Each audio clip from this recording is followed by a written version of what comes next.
오늘 시편 128편 말씀 중심으로 해서 행복한 가정을 뭐예요? 만들라. 어때요? 여러분의 가정은 행복하신가요? 어느 가정은 남편만 행복하고 나머지는 다 불행해. 어느 가정은 아내만 행복하고 나머지는 불행해. 이건 잘못된 거예요. 모두가 행복해야 돼요. 그런데 행복은 저절로 이루어지지 않아요. 노력해야 된다는 거죠. 여러분, 시편 128편과 128편은 쌍둥이 시라고 그래요. 왜냐하면 주제가 가정을 다루고 있기 때문에 그래요. 그래서 시편 127편은 가정을 세우신 하나님, 이걸 말씀하고 있고, 시편 128편은 가정을 축복하시는 하나님을 다루고 있어요. 그렇다면 어떻게 우리들의 가정이 행복한 가정이 될 수 있을까요? 첫째로 가정을 설계한 분의 의도대로 가정을 세워야 합니다. 여러분이 집을 짓는다고 가정해 봅시다. 그럼 틀림없이 여러분이 전문가에게 의뢰를 할 거예요. 그럼 건축사가 자기 마음대로 설계도를 이렇게 작성하지는 않습니다. 건축주를 만나요. 미팅을 하면서 건축주가 어떤 스타일의 집을 원하는지 충분히 의견을 청취해요. 그리고 거기에 따라서 설계도를 그리기 시작해요. 여러 번 보여줘요. 이러면 되겠습니까? 이러면 되겠습니까? 그래가지고 건축주가 마음에 들을 때까지 설계를 계속 변경해요. 그리고 집을 짓는 거예요. 그렇다면 인류의 최초의 가정을 설계하신 분이 누굴까요? 누구죠? 하나님 아버지셔요. 아멘? 하나님 아버지가 가정을 설계하셨다고 해요. 6일 동안 우주 만물을 창조하시고 맨 나중에 아담을 창조했잖아요. 하나님께서는 아담의 갈비뼈를 뽑아서 하와라는 여인을 만드셨어요. 그리고 하나님이 바로 주례를 쓰시면서 이 남녀를 부부로 짝지어 주셨어요. 그 다음에 저들로 하여금 에덴 동산을 만들어 놓고 에덴 동산에서 살도록 해 주셨어요. 에덴이라는 뜻은 파라다이스라는 뜻이에요. 그 뜻이 완전한 행복과 완전한 기쁨을 의미해요. 인류의 최초의 부부였던 아담과 하와는 에덴 동산에서 너무너무 행복했어요. 왜? 늘 하나님과 교제하며 사는 거예요. 그리고 저들 마음에 늘 평강과 기쁨이 있어요. 불평, 불만, 시기, 질투, 죄가 없어요. 그리고 육신은 늘 건강하죠. 병이 없어요. 장수하죠. 영생하죠. 물질로 에덴 동산에 모든 게 풍부한 거예요. 근데 어느 날 아담과 하와가 선택을 잘못하게 돼요. 그러면 마귀의 꾀임에 빠져서 하나님을 배신하고 마귀를 섬기게 돼요. 그 순간에 저들의 가정의 행복은 산산조각이 나기 시작합니다. 불행의 길을 가기 시작합니다. 하나님이 저들을 에덴 동산에서 내쫓아 버렸어요. 하나님과 영적인 관계가 끊어졌어요. 이걸 우리는 영적인 죽음이라고 해요. 죽음은 사라지는 게 아니에요. 관계가 끊어지는 걸 말해요. 하나님과의 관계가 끊어지는 순간부터 저들의 모든 질서가 깨어지기 시작해요. 그렇게 사이가 좋던 부부간에 서로 원망하기 시작하는 거예요.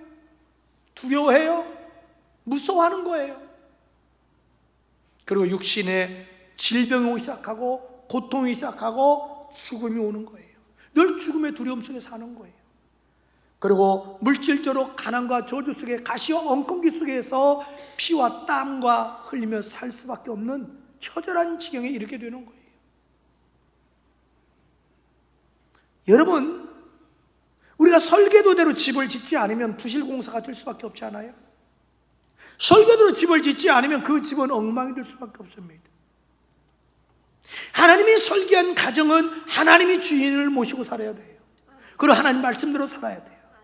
그런데 오늘날 수많은 가정이 하나님을 주인으로 모시지 않고 마귀를 주인으로 모시고 살고, 우상을 주인으로 모시고 살고, 귀신을 신주단지로 모시고 살고, 그 가정에 사람이 주인 되려고 그러고 돈의 주인이 되고 권력의 집을 지배하는 거예요.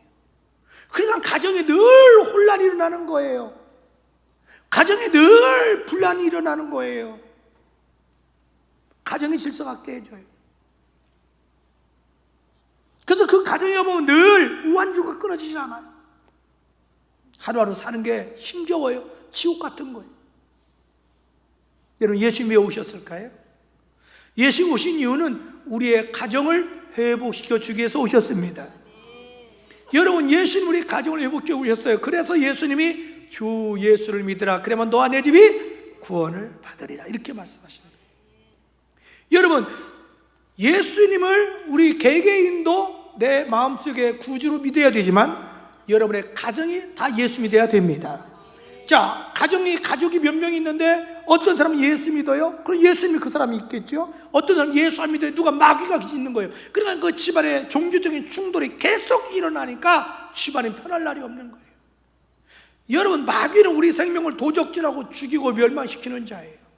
마귀가 가는 것마다 죄가 일어나고 고통이 일어나고 저주가 일어나고 질병이 일어나고 우환질과 계속 일어나요. 다음 주에 아마 심선미 이분이 오셔서 정말 자기가 귀신을 모시고 살았잖아요. 귀신 모시고 산 무당이 얼마나 고통스러운지 간증할 거예요. 너무너무 고통스럽대요.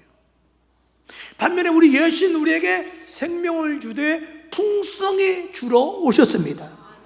그래서 무슨 수를 써도 온 가정을 다 예수 믿게 만들어야 돼요. 그래서 예수님이 그 가정을 지배해야 돼요. 예수님 말씀에 순종해야 돼요. 그러면 예수님이 개인도 지켜주지만 가정도 지켜주시고 마귀를 내쫓아 주시고 불행을 내쫓아 주시고 우환주를 내쫓아 주시니까 가정이 행복할 수밖에 없습니다. 그래서 오늘 127편 1절 다 같이 한번 읽어볼까요? 시작. 여호와께서 집을 세우지 아니하시면 세우는 자가 뛰며 여호와께서 성을 지키지 아니하시면 바수근에 깨어있음이 헛되도다. 이걸 거꾸로 얘기해 보세요. 하나님이 지켜주시면 우리 가정을 튼튼하다. 하나님이 지켜주시면 마귀가 우환주에 틈타지 못한다. 가정이 행복하다, 이 말이죠. 그러면서 128편 1절 다 같이 시작. 이거 보십시오. 하나님을 섬기고 하나님의 뜻대로 살면 여기서 복이라는 뜻이 뭐냐면 행복이 있도다. 하나님이 행복을 주신다, 이 말이죠. 그러면서 118편 4절 보십시오. 여호와를 경외하는 자는 즉 예수님을 주인으로 모시고 사는 가정은 이같이 복을 얻을지로다. 할렐루야. 저는 여러분 부탁이 있어요. 정말 여러분, 우리가 예수 믿는 것은 단순한 문제가 아닙니다. 종교 개종하는 게 아니에요. 영적으로 지옥 갈 사람이 천국 가는 거예요. 멸망할 사람이 영생 얻는 거예요. 어둠에 있는 사람이 빛으로 옮기는 거예요. 마귀의 자녀가 하나님 자녀가 되는 거예요. 저주받는 사람이 축복을 받는 거예요. 불행한 사람이 행복해지는 거예요. 그러므로 여러분 개개인도 예수님을 영접하지만 온 가정이 다 예수 믿어서 정말 여러분의 가정이 행복해지기를 주님으로 축복합니다. 둘째로, 어떻게 우리 가정을 행복하게 만들 수 있을까요? 그건 가족 구성원 간의 관계가 좋아야 됩니다.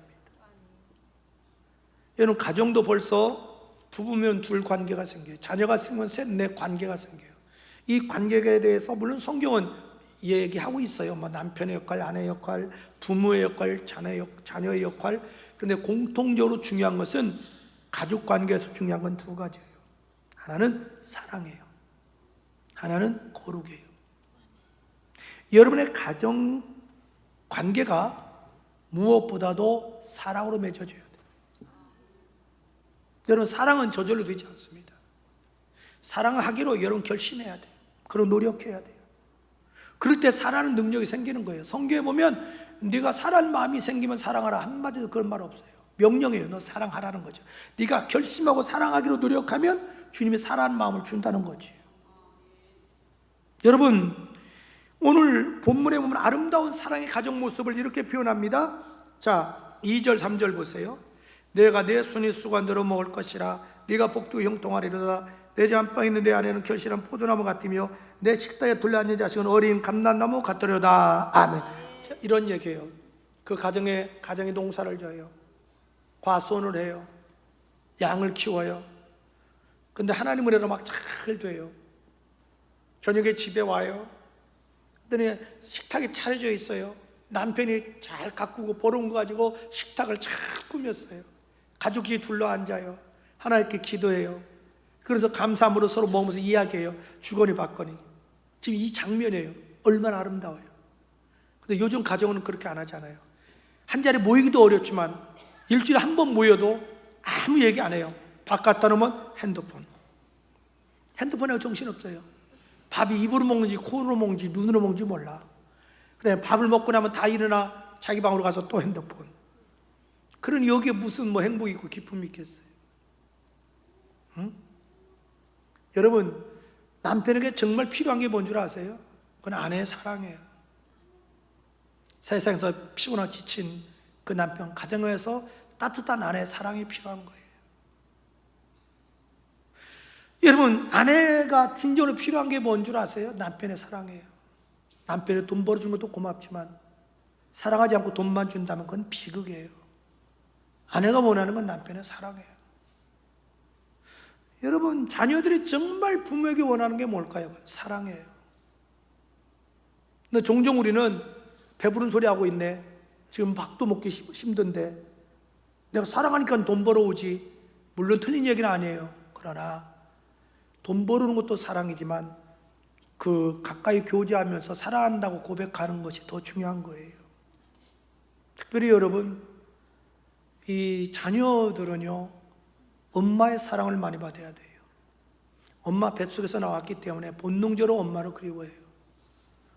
여러분이 그 청소년 책을 읽어보면 우리 자녀들을 여러분이 어렸을 때 엄마가 마음껏 사랑을 주지 못하고 엄격하게 키워놓으면 사랑의 결핍증이 와요. 정서 안정 불안이 옵니다. 어른 돼도 늘 불안해요. 자녀들이 어렸을 때 엄마가 버르장머리 없을 정도로 사랑을 주면 아이가 성장할 때 정서적으로 결핍이 없습니다. 그래서 나중에 결혼해도 부부싸움을 별로 안 해요. 사회생활도 범죄를 안 해요. 근데 요즘 젊은 엄마들이 자녀를 잘 키운다는 거, 막 엄격하게 키우는 것이 오히려 자녀들에게 결핍을 주는 거예요. 사랑을 먹고 자라도록 자녀 여러분 키워야 되는 거예요. 여러분, 부모에게 정말 필요한 게 뭔 줄 아십니까? 자녀의 사랑이에요. 자녀의 사랑이에요. 자녀 때문에 우리 자녀들 잘 들으세요. 부모님이 감동해서 눈물 흘리게 해야 돼요. 우리 자녀들도 부모에게 사랑만 달라 하지 말고 사랑을 줘보세요. 제가 좀 얘기 좀 한번 할게요. 얼마 전에 제가 아들 때문에 진짜 울었어요. 제 아들이 12월 4일이 생일인데 제가 이제 내가 네 집에 동탄에 가겠다. 제 아내하고 이제 내가 스케줄이 있으니까 스케줄 마치고 아마 오후 4시 정도에 좀 가야 되겠다. 이렇게 하고서 일을 마치고 집에 4시쯤 왔는데 제 아들이 딱 온 거예요. 오는 거예요. 너 웬일이니? 그랬어요, 제가. 그래서 이 아들이 그냥 오는가 보다 그랬어요. 했더니 지금 동탄에 눈이 온다는 거예요. 첫눈이. 그러니까 아빠가 우리 집 올 때 혹시라도 눈 때문에 미끄러질까 봐서 자기가 운전하려고 일부러 왔다는 거예요. 그래서 와가지고 우리를 태우고 제 차를 지가 운전하고 가는 거예요. 정말 나 울었어요. 야, 정말 고맙다. 정말 고맙다. 뭐라도 해주고 싶더라고, 그 아들을. 해줄 수 없어서 못 해주지. 이 가족 간에도 깊은 정이 오가고 이렇게 배려하고 섬겨줘야 돼요. 여러분, 가정에서 제일 중요한 게 사랑이에요. 그래서 사랑을 먹고 자라야 돼요. 근데 사랑이 뭐냐라는 거죠. 간단해요. 사랑은 상대방을 섬기는 거예요. 배려하는 거예요. 희생하는 거예요. 수고하는 거예요. 그래서 사랑을 성경은 이렇게 표현을 해요. 요한복음 15장 12절 13절 예수님이 내 계명은 곧 내가 너희를 사랑한 것 같이 너희도 서로 사랑하라는 이것이니라. 사람이 친구를 위하여 자기 목숨을 버리면 이보다 더 큰 사랑이 없다. 예수님을 사랑하기 때문에 십자가에 피 흘려 죽었잖아요. 사랑은 희생이에요. 헌신이에요. 그리고 사랑이 뭐냐면 짐을 나누어 지는 거예요. 사람이 살다 보면 기쁠 때도 있지만 힘들고 어려울 때 짐을 나누어 주는 거예요. 그래서 갈라디아서 6장 2절에 이렇게 말해요. 다 같이 화상보 시작. 너희가 짐을 서로 지라. 그래야 그리스도의 법을 성취하라. 여기 보면 그리스도의 법은 그리스도의 사랑을 말해요. 가정에서 서로 짐을 나눠줄 줄 알아야 돼요. 그럼 행복할 수밖에 없잖아요. 또 가정의 관계에서 필요한 게 뭐냐면 거룩이에요. 여러분, 가정에 죄가 들어오면 깨져요. 거룩할 때 가정이 가정돼요. 여러분, 가정에 거짓말이 들어오면 가정을 깨져요. 가족에서 제일 중요한 것은 서로 신뢰하는 거예요. 서로 믿어주는 거예요. 그리고 진실한 거예요. 거짓말하지 않는 거예요. 그걸 성경은 거룩이라고 그래요. 언제 우리가 그러면 거룩해질 수 있냐? 언제 가족 간에 서로 신뢰할 수 있고 서로 진실해질 수 있느냐? 정직해질 수 있느냐? 하나님을 경유할 때 그렇게 돼요. 그래서 성경은 그렇게 말을 해요. 1절에 여호와를 경유하라, 4절에서도 여호와를 경유하라. 왜? 진짜 하나님을 믿는 사람은 하나님 앞에서 서로 믿어요. 그 다음에 서로 진실해요. 여러분, 가정이 행복한 것은 다른 거 없어요. 가족끼리 서로 사랑하고 서로 거룩하면 돼요. 전 여러분의 가정이 서로 믿었으면 좋겠어요. 서로 진실했으면 좋겠어요. 이게 깨지기 때문에 가정이 깨지는 거예요. 셋째로, 행복한 가정을 만들기 위해서는 뭐가 필요할까요? 가족 구성원 간의 삶의 모습이 중요합니다. 쉽게 얘기하면 가족들의 삶의 태도가 중요하다 이 말이죠. 여러분, 가정에서 가장 중요한 삶의 좌우명이 뭔 줄 압니까? 그건 성실입니다. 우리 그리스도인의 삶의 좌우명은 성실이 되어야 됩니다. 매사에 최선을 다해야 돼요. 우리 그리스도인들은 신앙생활할 때도 성실해서 최선을 다해야 돼요. 직장생활할 때도 성실해서 최선을 다해야 돼요. 가정생활에서도 성실해야 됩니다. 가정의 가장 되고 제사장 되는 남편이, 아빠가 먼저 가정에서 성실의 본을 보여야 됩니다. 성경은 이렇게 말합니다. 2절 봅시다. 내가 내 손이 수고한 대로 먹을 것이라 내가 복되고 형통하리로다. 이건 남편에게 하는 얘기예요. 남자에게 하는 얘기예요. 너 부지런하라는 거예요. 열심히 살라는 거예요. 게으르지 말라는 거예요. 책임 있는 가장이 되라는 거예요. 최소한 너 처자식이 믿을 수 있는 성실한 남편 되라는 거예요. 책임과 있는 남편이 되라는 거예요. 무책임하지 말라는 거예요. 어느 가정은 남편이 일을 다 저지르고 뒷수습은 아내에게 맡기고 자기 도망가는 남편 있어요. 그래 되겠어요, 가정이? 아니에요. 그렇게 남편이 성실하고 최선을 다할 때 하나님이 도와주셔서 복되고 잘되게 해주시겠다, 이렇게 얘기해요. 그리고 아내는 아내의 나름대로 성실해야 돼요. 최선을 다해야 돼요. 어쨌든 간에 가정의 분위기는 아내가 만들어야 돼요. 가정이 사랑이 넘치는 가정, 화목한 가정, 편안한 가정을 만들어줘야 돼요. 성경은 이를 가리켜 현숙한 아내라고 그래요. 그래서 남편이 사회생활 하다가 피곤하고 지쳤을 때 빨리 집에 오고 싶은 마음이 들어야 돼요. 아이들이, 자녀들이 밖에서 열심히 하다가 저녁 되면 집에 오고 싶은 가정을 만드는 것이 아내의 사명이에요. 근데 아내가 그 일을 못하면 남편이 집에 안 와요. 퇴근하고 방황하기 시작해요. 빙빙 돌다가 집에 오려고 그래요. 아내하고 마주치기 싫으니까, 싸우기 싫으니까 맨날 바가지만 긁고 잔소리만 하고 막 네 집 구나 살자 하니까 하겠어요. 자녀도 마찬가지예요.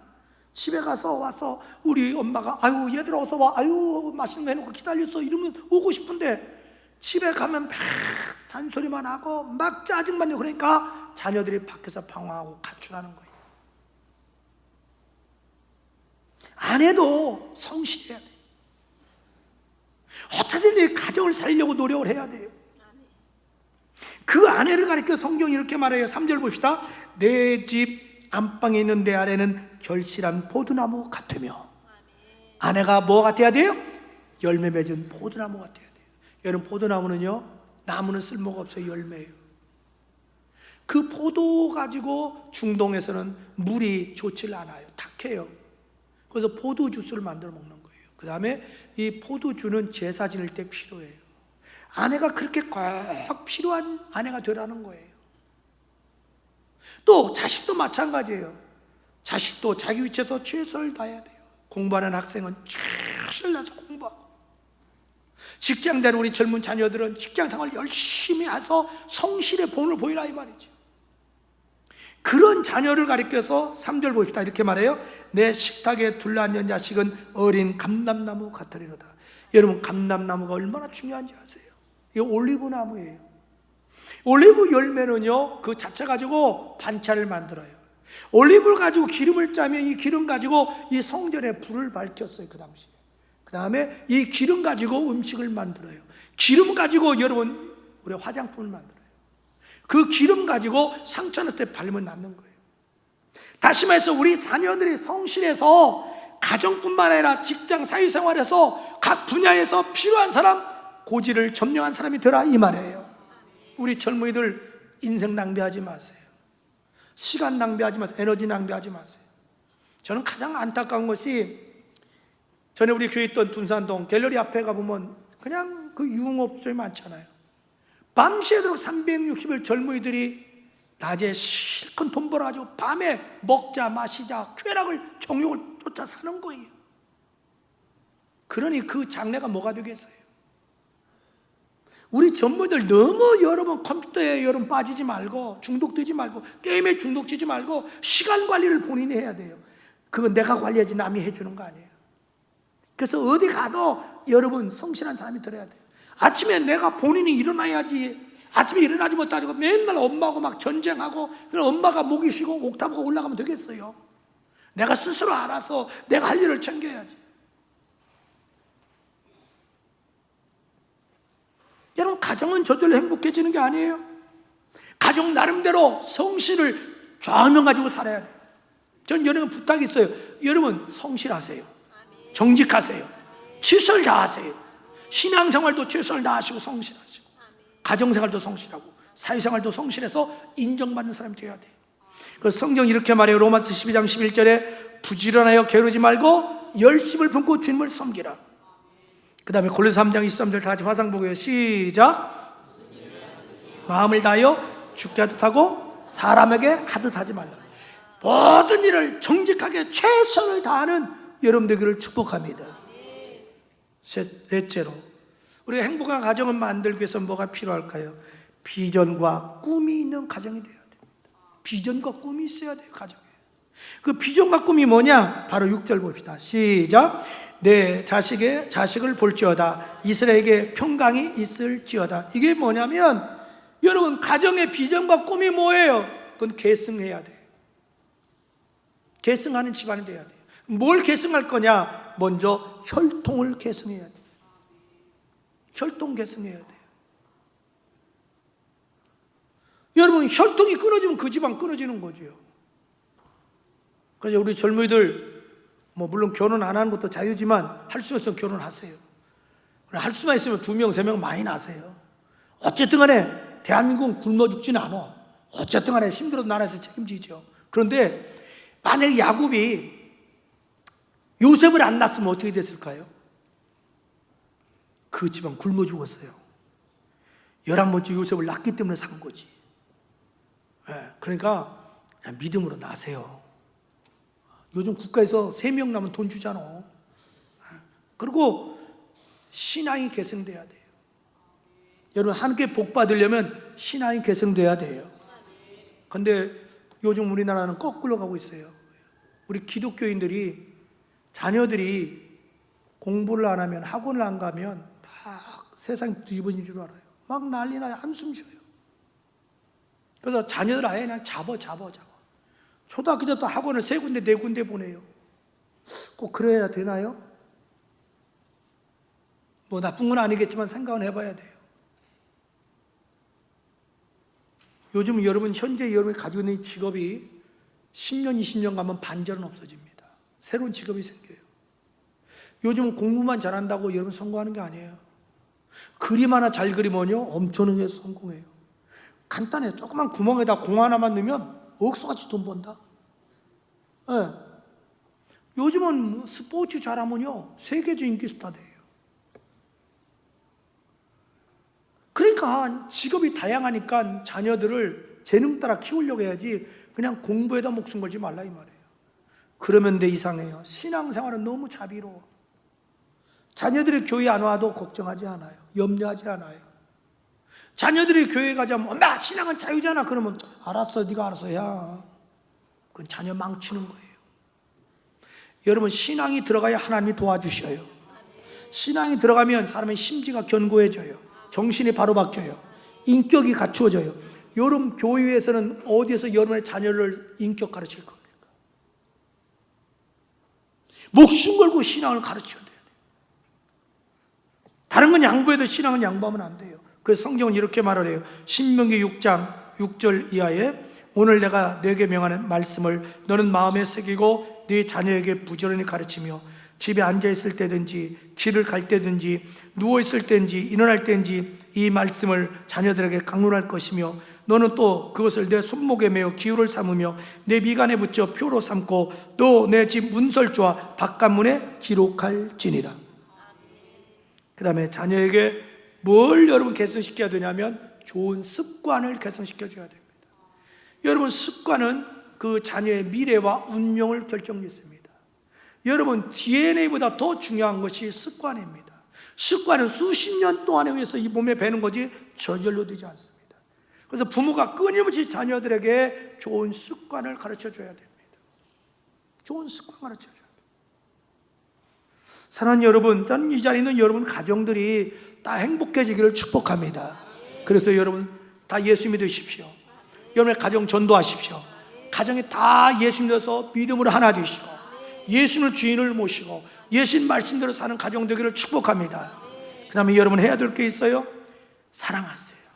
사랑하시고 또 사랑하고, 그 다음에 여러분의 가정이 서로 믿고 정직한 거룩한 가정이 되시기 바라고, 그 다음에 여러분 모두가 성실을 좌우면으로 삼으시고, 그 다음에 여러분의 혈통이 계승되고 신앙이 계승되고 좋은 습관이 계승되는 꿈과 비전이 있는 가정 되기를 주의 이름으로 축복합니다.